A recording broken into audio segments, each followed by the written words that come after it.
ध्यायेत् शारदचन्द्रसुन्दरमुखम्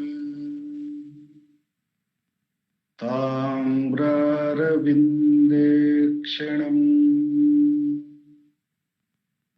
भक्ताभीष्टवराभयप्रदकरम्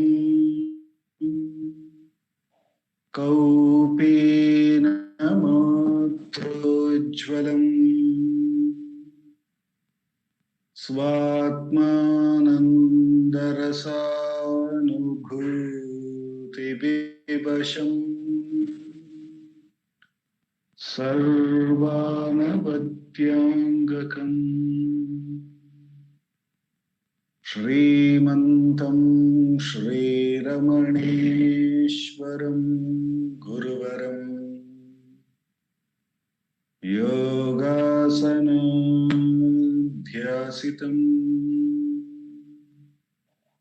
ध्यायेत् श्रीरमणेश्वरम् ध्यायेत् श्रीरमणेश्वरम् ध्यायेत् श्रीरमणेश्वरम्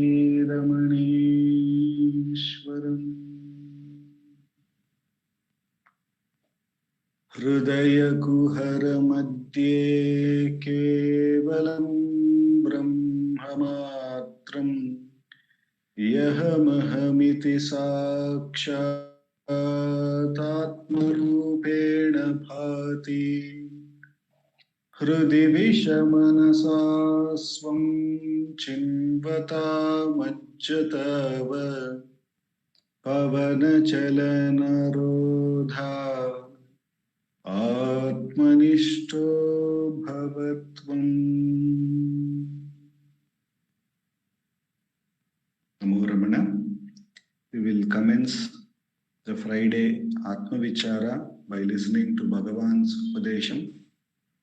As always, I will be reading from the book Ramana Answers, Self-Inquiry 1900 to 1950. It is a compilation. This book is a compilation of all the answers given by Bhagavan on the subject matter of Atma Vichara between 1900 to 1950, and the compilation has been done by our founder president Sri A.R. Natarajanji, and we have been looking at the answers given to the subject of Atma Vichara between 1936 and 1950, and this week we have arrived at the fifth question and answer in this book. After reading Bhagavan's Upadesham, we will contemplate by his grace and then have a 20-minute Atma Vichara session. After the Atma Vichara, Sharda Akka would be talking about Atma Vichara itself from the Ramana Gita, which is a compilation by Ganapati Muni. And then we will have the concluding prayers to Bhagavan. In the fifth question for the evening, the devotee asks, Bhagavan, please tell if there are paths to liberation other than self-inquiry. Are these paths one or different? The question put by the devotee, I repeat, Bhagavan, please tell if there are Bhagavan, please tell if there are paths to liberation other than self-inquiry. Are these paths one or different? To which Bhagavan says, other paths try to attain something. Self-inquiry seeks the one who makes the effort. I repeat Bhagavan's answer. Other paths try to attain something. Self-inquiry seeks the one who makes the effort. The question is whether there are other paths other than self-inquiry which can lead us to liberation. And if there are such paths, are they one or they different from each other? To which Bhagavan answers, other paths try to attain something. The other paths believe in attaining something which is not there, maybe a peace of mind or something like that. There is a goal, which there is a belief that it is not there, and therefore there is a attempt to achieve it. Whereas self-inquiry seeks the one who makes the effort. To this, the parallel analogy that can be given, which Bhagavan says, is that he says that a lady who had worn a necklace, and finally one of a friend who happens to be kind enough to remind her that what about the necklace which you are wearing in your neck?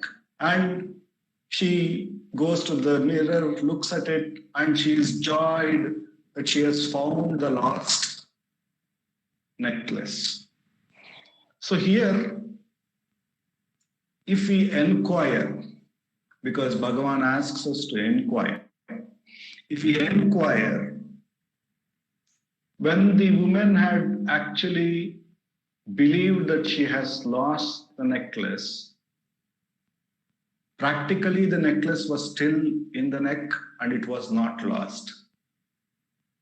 And when she was searching for the necklace in all the places, and she recollected well all she went, and she took all those different paths to find whether she has kept the necklace there. At that time too, the necklace was in the same place. And when the friend was pointing to her, to that necklace which she was wearing, the necklace was very much there.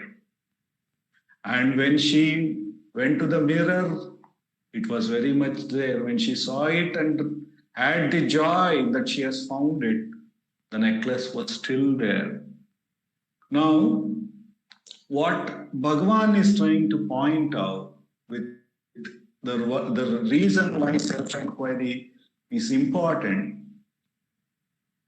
Bhagavan is trying to point here is, in the path that she was taking, she was trying to attain the necklace which was always there,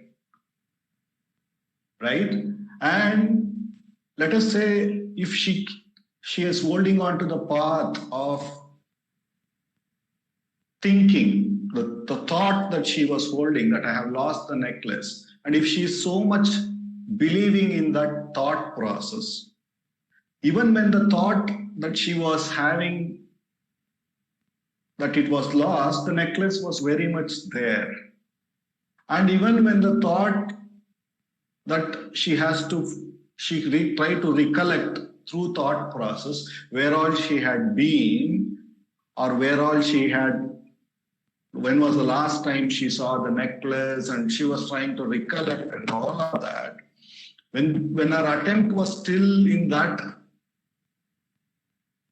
methodology of thought-based thinking or thought-based finding, even at that time the necklace was in the same place and she was still clear that the necklace was not found.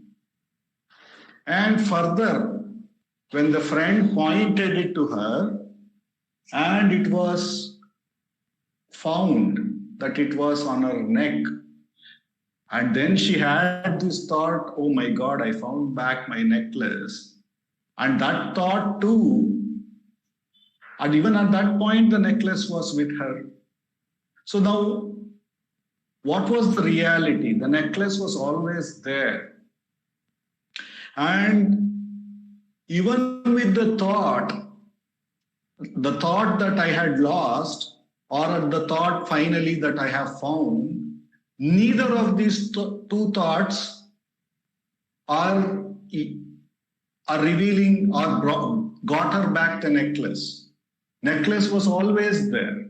Even as strongly when she was holding the thought that I have lost, or as strongly as she holding on to the thought that I have found, the necklace was always there.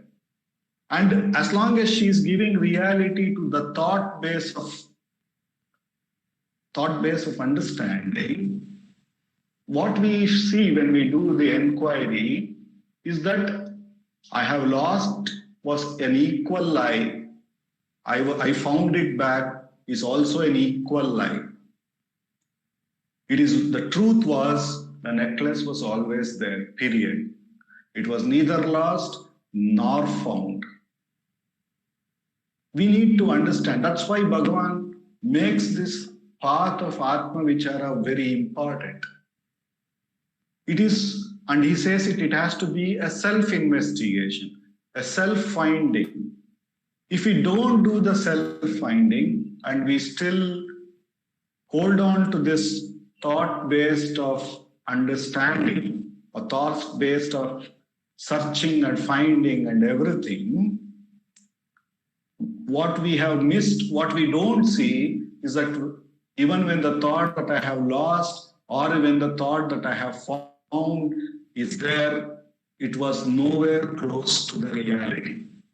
The reality was the necklace was always there, period. And therefore, only when we do the vichara, when I sit back and say, oh, when I said the thought necklace was lost, or now when I am saying the necklace is found, I am entertaining a lie. I am not speaking the truth. The truth was, whether the thought was there or the thought of found was there, the necklace was always present. That realization becomes important. For only one reason, if I believe now the thought that the necklace is found and I go about advocating to everybody, you know what happened in the morning I had lost, then I did this, and then I am just still equally disturbed in my thought-based process.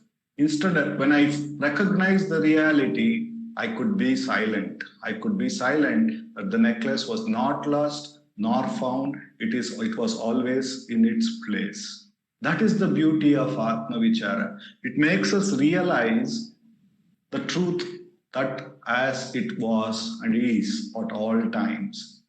And then we see the fallacy of this thought-based understanding. Therefore, when Krishna says in Bhagavad Gita, the man who thinks that he doesn't know the self, doesn't know the self. The man who thinks who knows also equally doesn't know. Or the man who equally tries to explain, like the way I am doing, he doesn't know. He is not in the self. So as long as this thought is entertained to be real, we have missed what is so naturally present. And we are thinking it is only through this thought, only through this medium that we can understand, express. But we should understand. That's why Bhagavan says, when you were in deep sleep, when there was no thought, did you have this idea, having to find the self, having to do anything? And therefore, it is only, he asks us to consciously inquire in the waking, consciously enter that state where there is thought freeness and see that the self is always present. So therefore, this Atma Vichara, as Bhagavan says here, self-inquiry seeks the one who makes the effort. It makes us see who is making the effort, whereas all other paths are still trying to attain, still trying to advocate something, which is not necessary, because the truth, if it is truth, has to be present all the time. And therefore, Bhagavan makes it very clear why self-inquiry brings about the natural recognition of the presence of the self at all times. In fact, to say all times is wrong. That self alone is.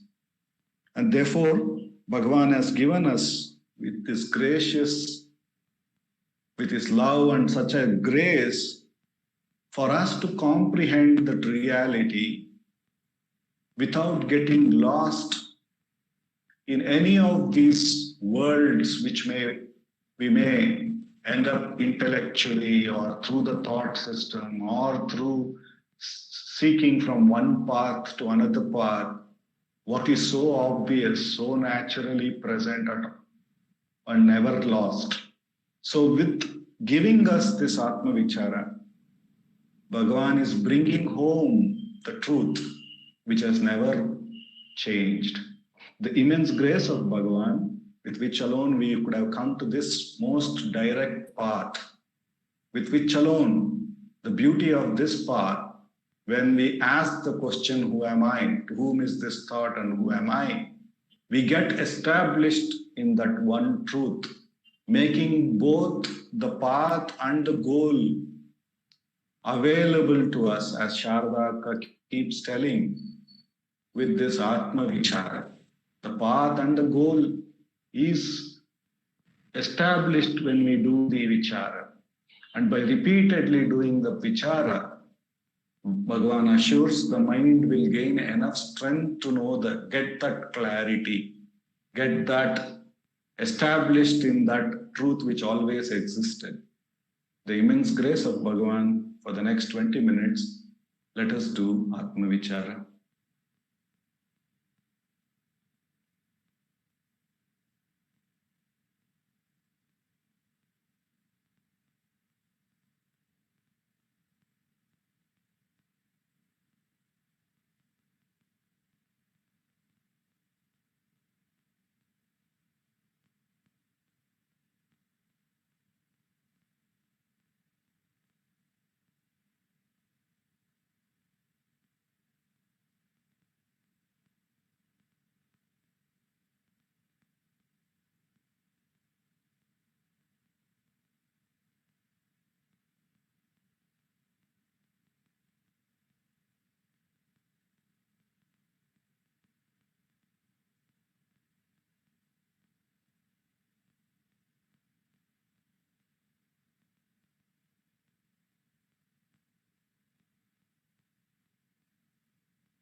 Bhagavate Shri Ramanaya.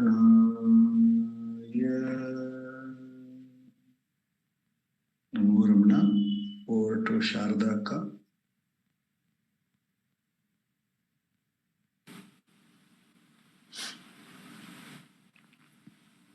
Namo Ramana.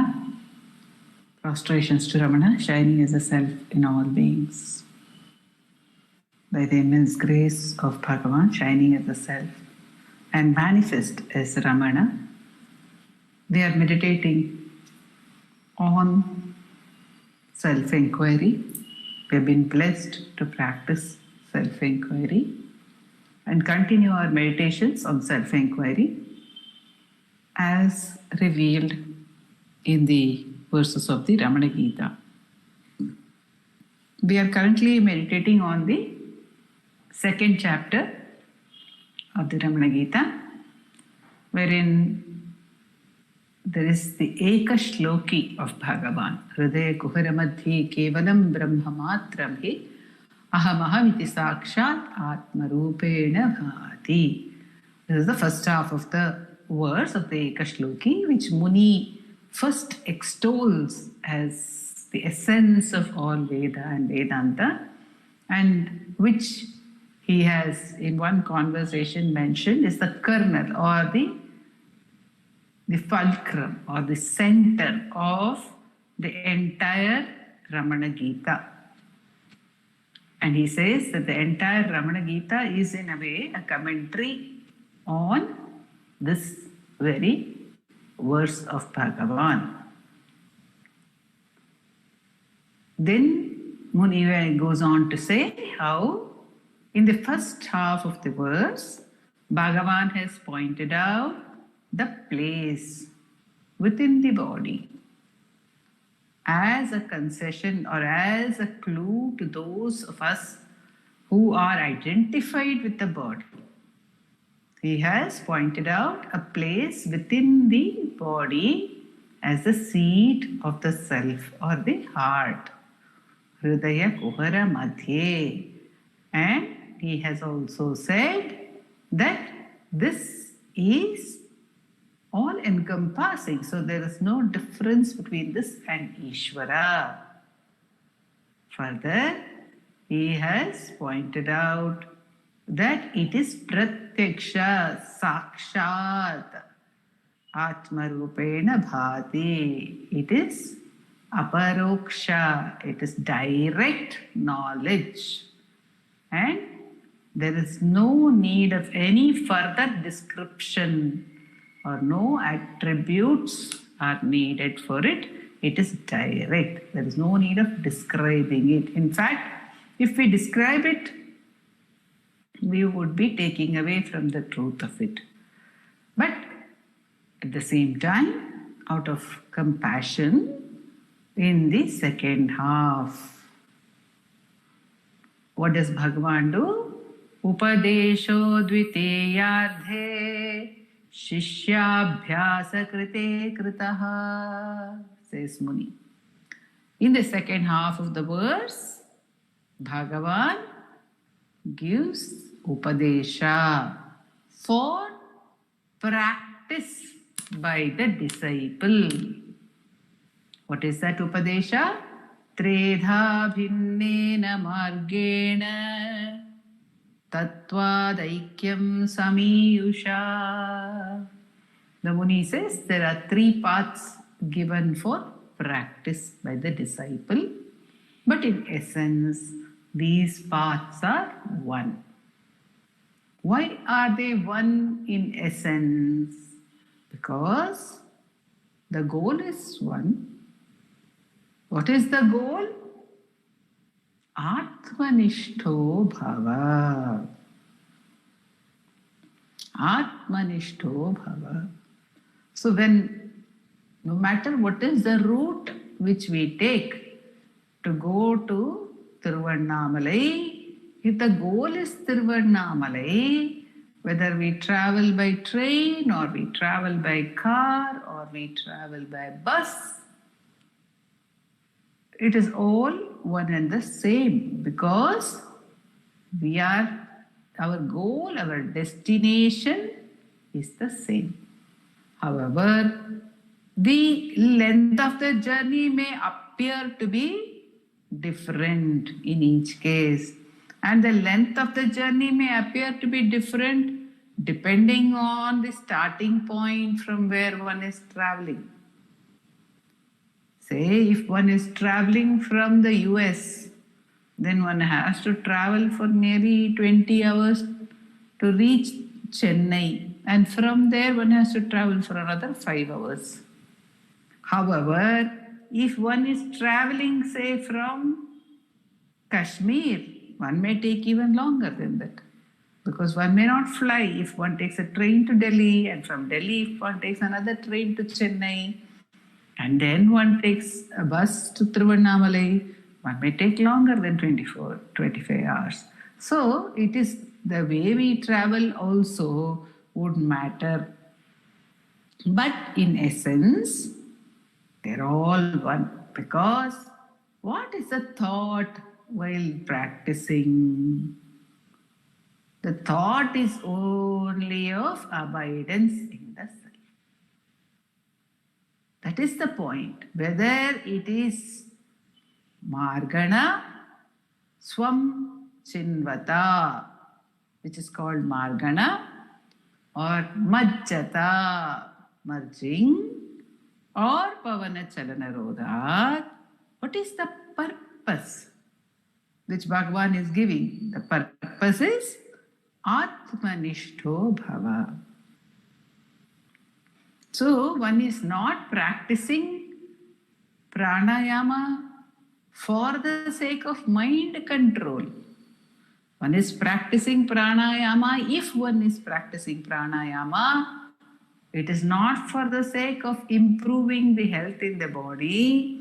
It is not for the sake of controlling the mind, but in order to become Atmanishta. So, it is said by Muni that the paths are in essence one, because they're all moving selfward. The intention is to move selfward. Tattva Aikyam Samiyusha. Another reason why the Muni says that in essence they are one is because one automatically includes the other.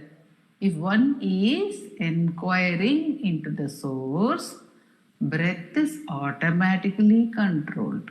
If one is diving into the source, breath goes along with it.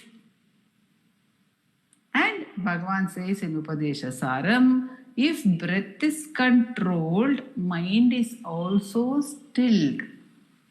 So they are not independent of each other. They are not exclusive of each other. They are interlinked. They are one by nature. In Upadesha Saram, Bhagavan says, Shakhayor Dvayi Shakti Mulaka. So, the breath and the mind are two branches of the same source, the same tree. So, the control of one, or the regulation of one, or the watching of one, which is the means of breath control which Bhagavan gives, will automatically silence the other. And what is the purpose of any of these paths? It is to be Atmanishta, in Atmanishta, to be stationed in the self. So what is the paths? Muni says, Upayo Margana Bhikyaha Prathamas Samprakirtitaha. The first way which is given by Bhagavan, which is shown by Bhagavan, is Margana, Swam Chinvata, inquiring about one's own nature, inquiring about oneself. Self inquiry is given first by Bhagavan. Upayo, that is the first. Prathamas samprakirtita. Bhagavan explains that first.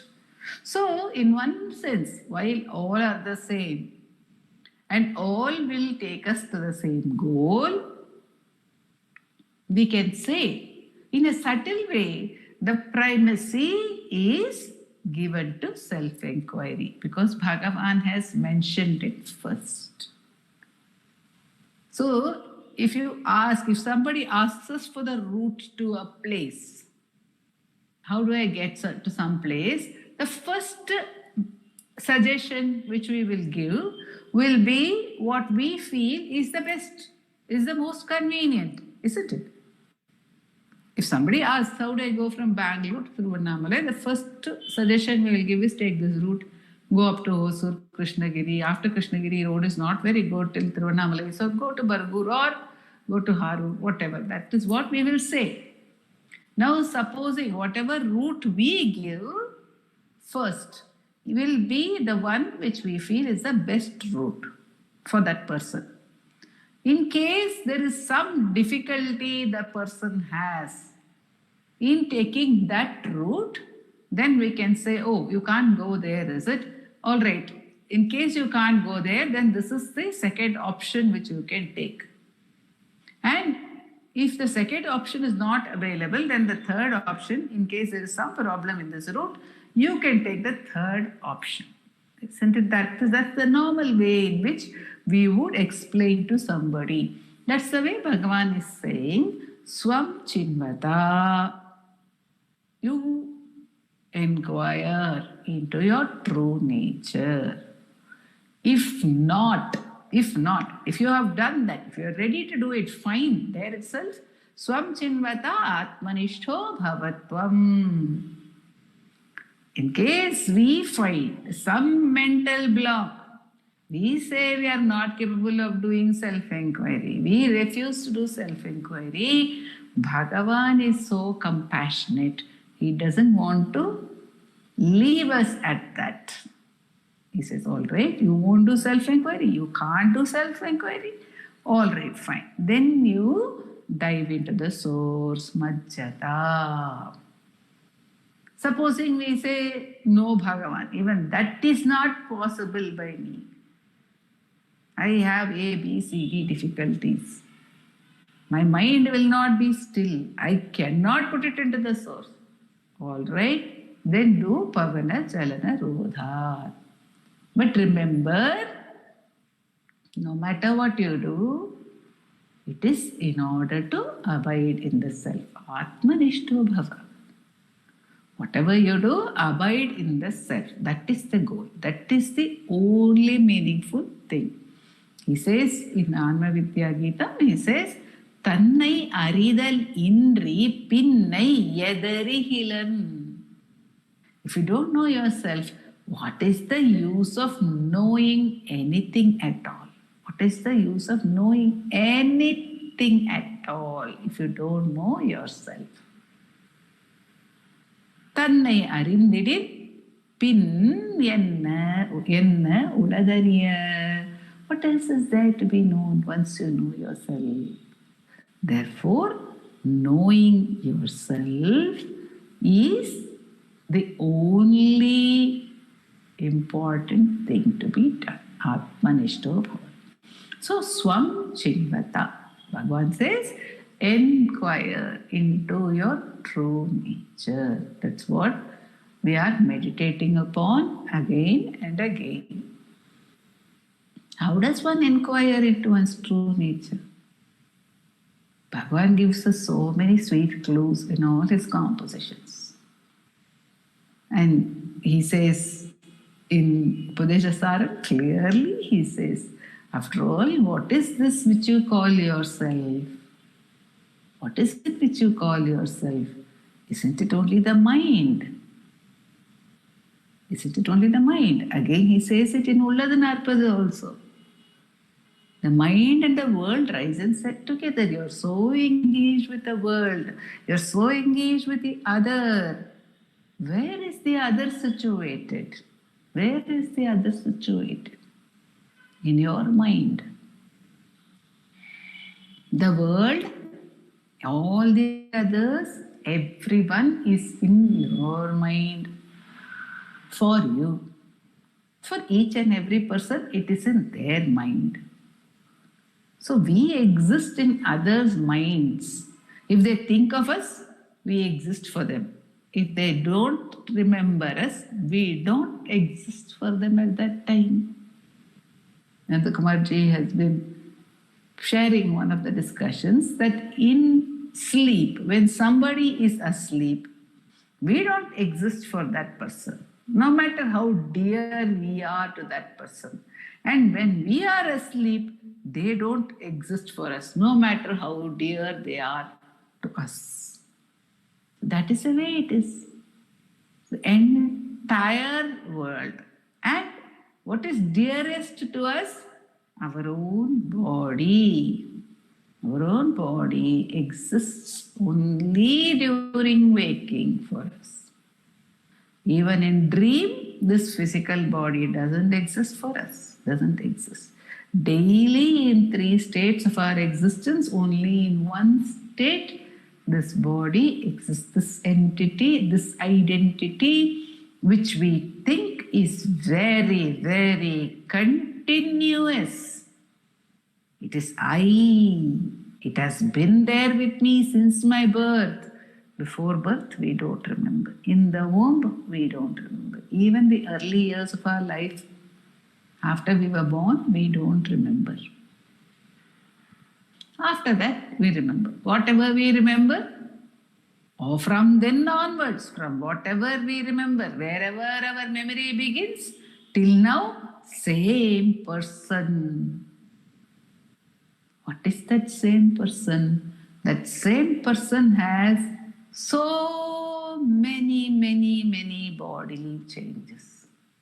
So many bodily changes that one can hardly declare it as the same body.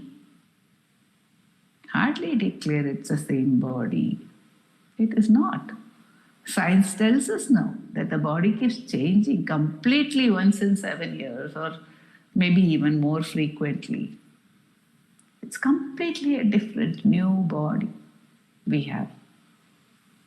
So that, and even every moment, Bhagavan says in Ashtakam, what is it that makes you feel actually all these experiences are disparate? They are separate experiences. The Sharada who is angry is not the Sharada who is sad, is not the Sharada who is happy. But still I feel I am the same Sharada. I was angry, I was sad, I was happy, I was excited, I am. Although each experience is totally different, there is something which is connecting all this, which gives the illusion of oneness. But strangely, that something which is connecting all this is totally insignificant to us. It does not matter what is connecting. What is this I which is giving this sense of continuity to my being, the sense of continuity to my existence? What is this I on account of which was there yesterday and which is there today, and which remembers yesterday and which remembers today, and because of that which is threading these two experiences, I am able to say I was so and so yesterday, I am so and so today. In last 2 classes, Dilip shared with us the experience of his colleague Darshan, who lost some part of his memory. So there is something which remembers, there is something which forgets, there is something which remembers or forgets and therefore says, I was something and I have forgotten, I was something and I remember. But that which remembers and forgets, it does not matter to us. What is that I? That I is obviously not any of the experiences which are passing. It is none of the experiences. At one stage, we may say, at one stage of inquiry, we may say, it is the witness to the experiences. But even that would not be right. But at least that is one stage, one level of understanding. It is not the experiences, it is not the pain, it is not the sorrow, it is not the freedom from pain, it is not the pleasure, it is not the anger, it is not the hurt, it is not the comfort. It is that which is aware of all these and connecting all these. Even to connect to that I, the I thought as the first stage, the I thought as the witness to all other thoughts, Bhagavan says. That's why in inquiry, he takes us first step, he says, for whom are all these thoughts? For me. They are for me. Who is this I? Who is this I? If I am not the anger, in my anger, who am I at that time? If I am not the sorrow in my sorrow, who am I at that time?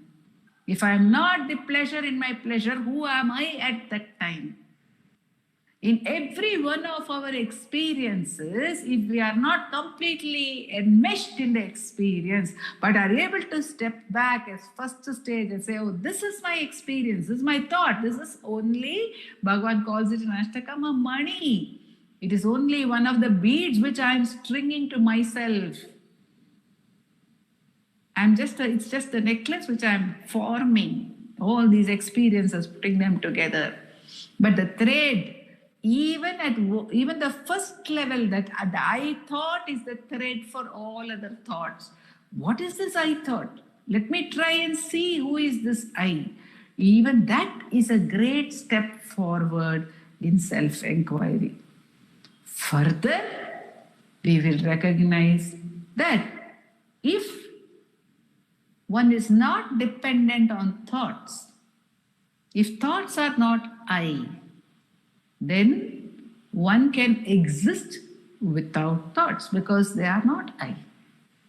And if one exists without thoughts, then one is not even a witness to the thought. When there are no thoughts, how can one be a witness to the thought? When there are no experiences, how can one be a sakshi of those experiences?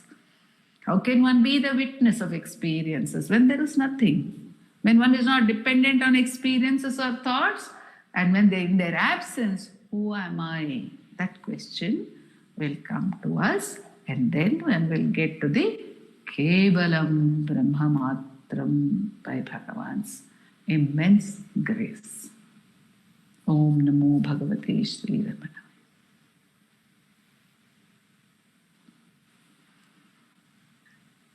Thank you, Akka.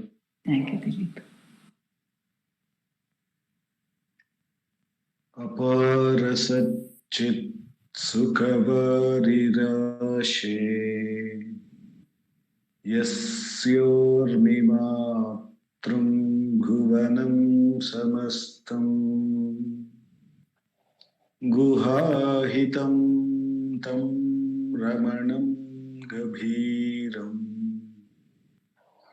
Chintavihinam hridi chintayami Chintavihinam hridi chintayami